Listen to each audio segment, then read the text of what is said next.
Hey guys, what's going on? Welcome back to my channel, and in today's video I'm sharing with you a delicious festive treat. We are making barfi from scratch, and this is a pista cream barfi, and it's such a beautiful festive treat, and it's made from scratch with just a handful of ingredients, starting with milk. So I'm using full fat milk and some cream as well, and all that we are going to do now is just heat this for about an hour.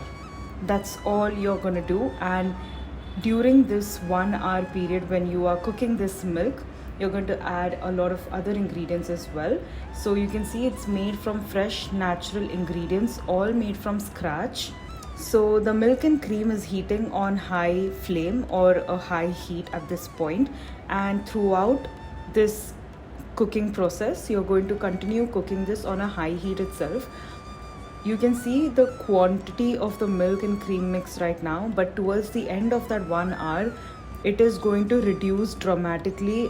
All that's going to be left behind are some milk solids. You're also going to keep scraping the sides and the bottom of the saucepan, and you can see this cream that gets collected on the sides, and you're going to keep scraping that occasionally and adding it back into the milk and cream mix. You keep boiling this milk and cream mix for a good 1 hour period. You'll see that the mix has reduced to more than half of its original volume or its original quantity. So this takes about, I would say, 45 minutes. And after 45 minutes, roughly 45 minutes later, you will be adding your ground pistachios here. And when that happens, you will also see that the color changes slightly. It starts to look a little bit like condensed milk without the sugar. So at that point, we're going to start adding our ground pistachios. These are just store-bought unsalted unroasted pistachios that I have ground to a fine powder in the mixer blender, and I'm going to add that into this milk and cream mix, which has reduced considerably at this point. It literally looks like condensed milk, or I would say evaporated milk. So this is unsweetened at this point. You don't want to add the sugar right now. You'll add it a bit later. Once it starts to thicken up like this, where you can start to see the base of your saucepan, you will turn the heat down to low, because you don't want to burn the milk, cream or the pistachios here. So you will turn it all the way down to low, and you'll see that this mix starts to splutter a lot. And you can always keep an eye out on the texture. You want to keep stirring the mix occasionally so nothing catches at the bottom. And so I would also recommend using a non-stick pan, because that's just so much easier. You can see the bottom of the saucepan as well, but you're going to keep cooking this, and after about 5 to 7 minutes of adding the ground pistachios, you're going to add the caster sugar, and you'll just quickly mix it.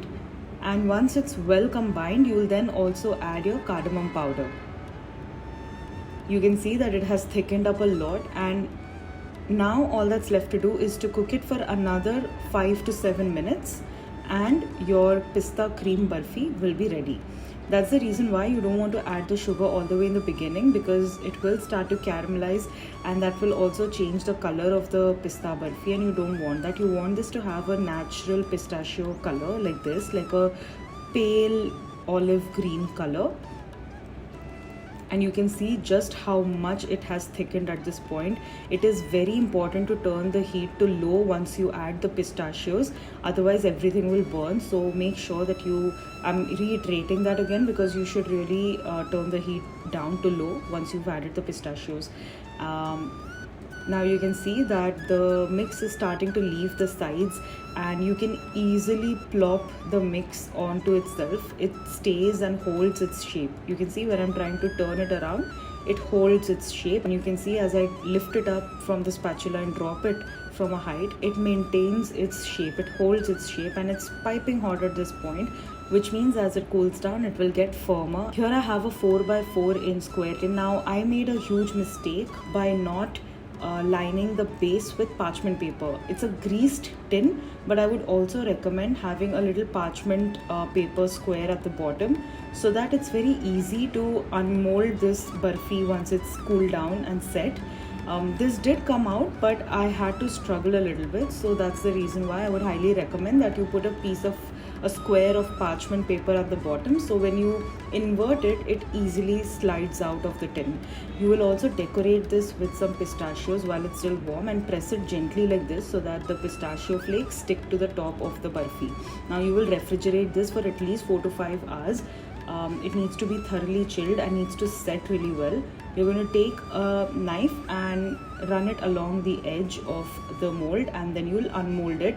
And I did struggle, like I mentioned, to get it out of the tin, but if I had the piece of parchment at the bottom, it would have just slid out very easily. So you'll unmold it, and then as a final finishing touch, you'll add some silver Vark on the top of this barfi, and all that's left to do now is just slice into little rectangles of pistachio cream barfi, and they are so blissful. They're such a perfect festive treat, especially since tomorrow is the Sera and also Diwali is just around the corner. So these barfi bites would be so epic, and they taste so indulgent, and they are made from scratch with the best ingredients, and just a handful of ingredients really. You only need 5 ingredients to make this. So I really hope you give this a go. If you enjoyed this video, please give it a big thumbs up, subscribe to my channel and hit the bell icon so you're notified every time I post a new video. I'll see you again in another video. Until then, goodbye and happy baking.